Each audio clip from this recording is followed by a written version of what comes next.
First, let's get into the Xbox price increases. So, Xbox recently announced that a bunch of their stuff is getting more expensive, hardware and games. They said that a lot of their first party games are going to be $80 now.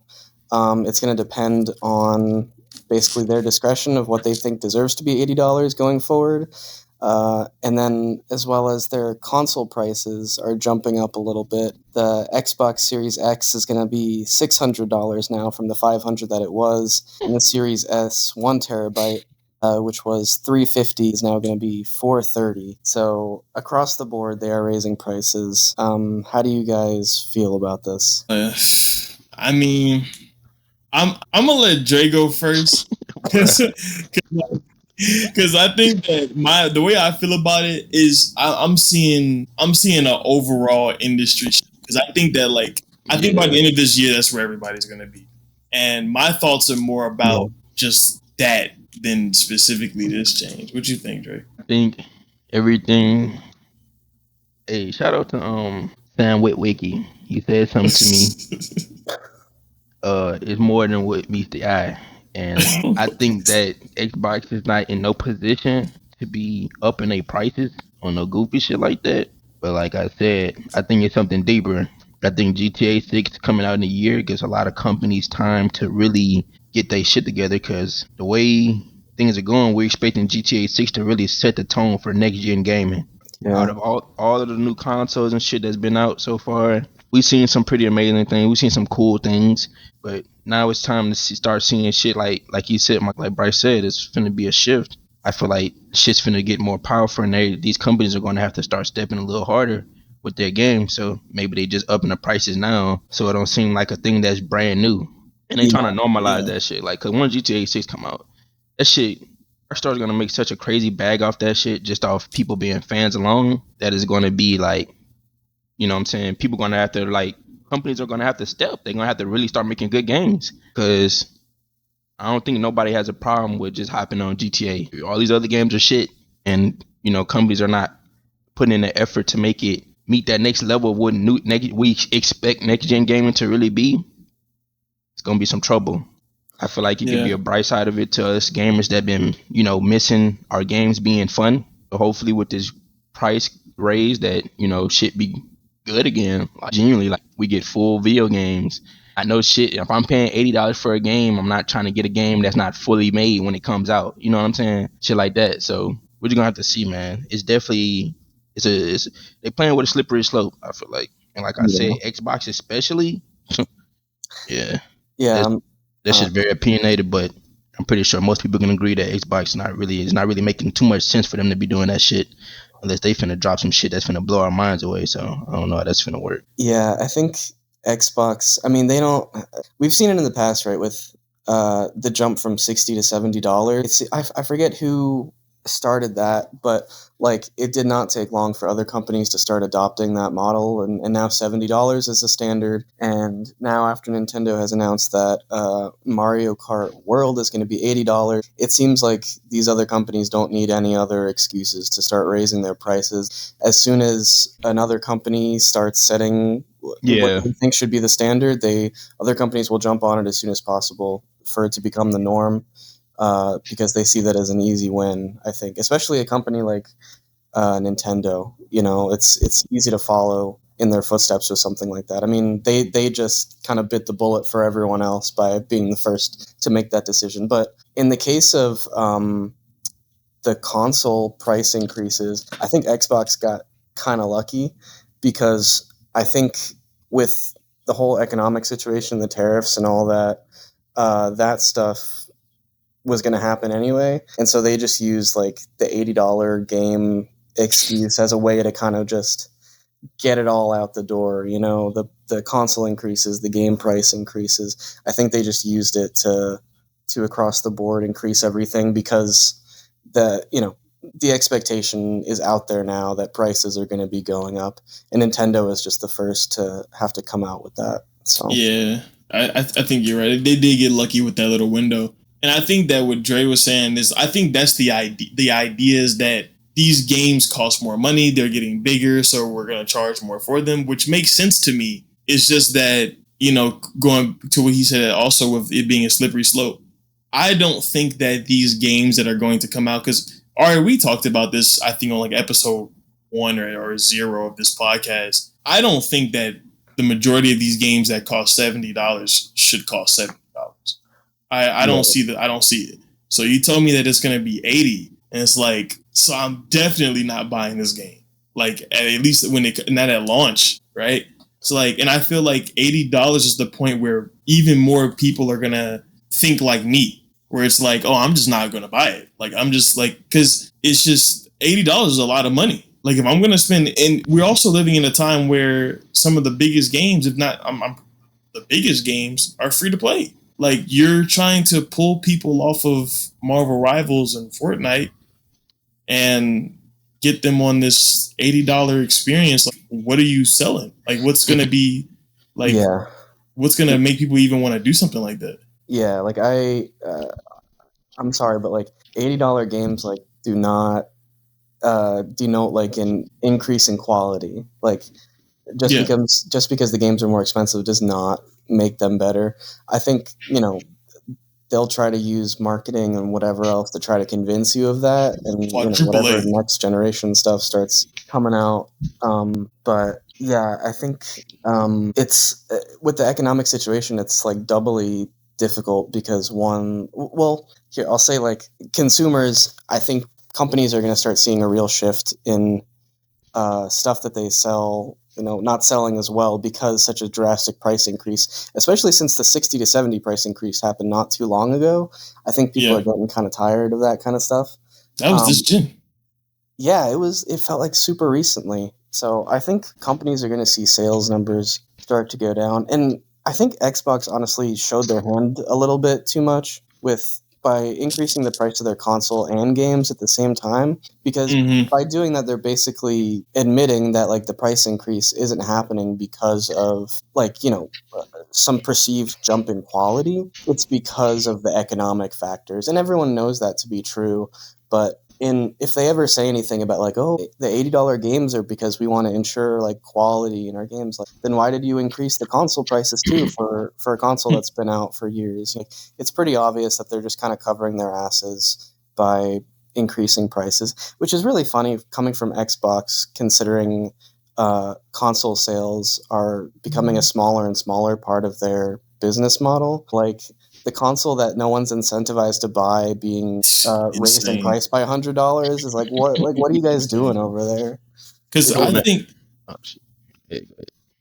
it makes, like, when you look at it, like, because Xbox is the biggest publisher right now. Like they became the biggest publisher. So like them announcing the increase on the game prices now makes sense to me. Like, but yeah, like you said, like with the announcing it alongside the console increase is like, the communication on that is gonna be weird. Xbox communication is always weird. But it stinks of Microsoft. Everything they do has that Microsoft. This especially so. You always feel like whenever Xbox does anything, you feel like the invisible hand of Microsoft like pushing them along. Whether it's like the delayed announcement of like cross-gen games, like you get the sense that they kind of a lot of their stuff is influenced by higher-ups that are outside of their control, and that's why they have such terrible communication at times, I think. And this is just like another example of that, because it's so like, I mean, I say it's tone deaf, but it's because honestly, PlayStation, I don't know if you guys know that PlayStation increased the cost of the PS5 in some other countries. So PlayStation's doing this just on a different scale and in a way that doesn't generate the same type of newsworthiness as Xbox is presenting it. But Xbox, as always, is just so ham-fisted in their approach that now it's something that we're talking about because they've gone about it in such a terrible way. And there's also, I think, a key difference between how Xbox did it and how Nintendo did it. And I think that PlayStation is going to do it like Nintendo. What I'm looking at is Nintendo announced the price increase next to new games. Yeah. Like Xbox is saying, yeah, there's going to be a price increase, but we're not going to, there's no game to talk about. Like if GTA 6 is announced to be $80, it's GTA 6. All right, $80. Okay, cool. You know what I'm saying? It's a different kind of it's a different way to go into that conversation. And I think that Xbox, I'm anticipating that the Call of Duty that comes out this year is going to be $80, right? I mean, you guys could have maybe just waited till your show to say that. Like, I don't know. Like, I don't know why they. I don't know. I understood even 10 minutes ago. I think I understood why they announced it so soon. But now I'm thinking about it like, why didn't you announce it next to a game? Yeah, their decision making is so weird over there. But yeah, I think anyone who's not sure if $80 is going to become the standard, I think we can be pretty confident that $80 is going to be standardized before the end of the year. I still cringe when I see that like $69.99 next to like games on the PlayStation Store, and this is just going to hit so much harder. But like, it's going to happen. It's going to happen. I think any excuse that they can use to raise prices on stuff, like they'll say it's justified because of economic conditions and Nintendo's decision. You can make the argument that games have been $60 for years and years, and the price of development has gone up. But the end result is going to be that people aren't going to be happy with it, regardless of whether it's justified or not.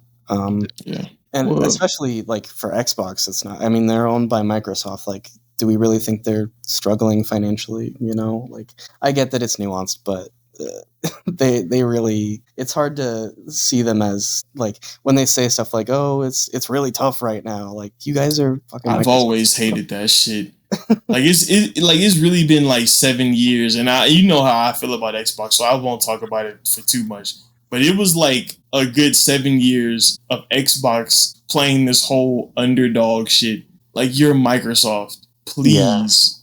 I'm not trying to hear that. And they just like they've been using the COVID excuse for the past 3 years. Like, they just had I don't know if you've seen, but they laid off, what was it, 3% of the workforce or something a few hours ago. Yeah, I forgot exactly the numbers. It's a low percent, but I wouldn't be surprised if that percentage is mostly Xbox people. And I think at this point, can we still blame COVID, or is it just you don't know what you're doing with this thing? But now, since they're like the biggest publisher in the world, I think they're just too strong to completely fail anyway. So it kind of just is what it is. But the increase in the price of the console is still I don't know. It's so weird, especially when they just had a whole ad campaign, like the "This is an Xbox" campaign. Like, you want to convince me that like playing a game on my phone is like the best way to do it, like in an ad, and then be like, But hey, if you want to buy an Xbox, it's $100 more now. So it's still there if you want it. It's more expensive, but. We got Game Pass. Yeah, well, that's the thing, right? Like, they're basically selling a Game Pass machine with the Xbox. And Bryson, you and I talked about this. You're selling a subscription machine, and that's what they're trying to get. Man, that's crazy. Yeah, no, exactly. But that's the thing, right? Like, when you have a whole campaign about how I can just do that on my phone, I'm already de-incentivized to buy an Xbox. And now you've just raised the price of the thing that you've convinced me I don't need to buy to play your games on. So, yeah, and we were talking. I think a lot of these companies are trying to get away with making these games that's like you said, this why are you showing me a fucking phone game? Like, that shit is crazy. Like, you're showing me this game that should be out in 2025. Well, they've been doing this shit since 2023 for real. They've been doing that weird shit, and it's like y'all showing me these games that really should meet a different standard, and y'all getting lazy, and y'all just trying to I feel like these companies are just trying to see what they can get away with, bro. Like, selling just literally what they can get away with. Like, okay, is the consumer dumb enough to buy these games, even though what I'm saying, they're not using their imagination enough to know that these games can be made at a higher level in a higher quality, and we're charging you for it as if it is. You know what I'm saying? It's like, that shit is just crazy to me. Like, yeah. Xbox has just been directionless in their communication with the. Like, my big thing is quality when it comes to these numbers, these increases. They're going to have these price increases. Unless it depends on what they can get away with. Like I said, if they can get away with upping these games for $80 and they have delusional people saying like, yeah, this is a great game, they're just okay with any fucking thing. It's like, I feel like that's what's gonna really make the shit really nasty. Like, okay, if you're gonna make these games $80, are these bitches going to be? Yeah, am I getting an $80 game? Because a few years ago we were getting games that came with a great story mode. What I would say a game worth $60 was like Uncharted. Any of the Uncharted games where you got this amazing story and you can continue to play this game because they have a multiplayer that makes you want to keep coming back. Mhm. Like why are we not getting full games? Well, Fucking, I don't know. When PS5 came out, I remember specifically about them talking about these new gen consoles, talking about how they were gonna like make the most of the performance for these consoles, and we don't have any really good co-op games or full games that had, like I said, have story and multiplayer, that shit blows my mind because they're upping the prices on these bitches and we're not getting full games. Like Arc Raiders is going to be like $40. We're not. I mean, I ain't gonna speak on that, but yeah, that shit crazy. I would say like a silver lining of all of this is that it's highlighted how great indie games are in terms of like quality for the price of a game. Like there are so many indie games you can buy for $10-15. I mean, you could look at like Stardew Valley, right? You get hours and hours of content in that game. It's a fantastic game that's still being updated. Well, I think actually like it was being updated for like nearly a decade, for free, like free updates. But so many indie games provide so many memorable experiences for a lot cheaper than the $80 that other companies are asking for their big AAA games. So if there's any upside, it's that it is putting a spotlight on great games that don't need to cost as much money to provide a great experience, which is why I think we're kind of seeing like an indie renaissance right now. Like I don't know if Balatro would have been able to be made if so many people were turning to indie games for like a different experience than what they're getting with these big AAA companies. Like I mean, there are some companies that are willing to take chances on smaller games, especially publishers like Annapurna or Devolver. Mhm. Like they've always been great with providing indies and providing like a big platform for them.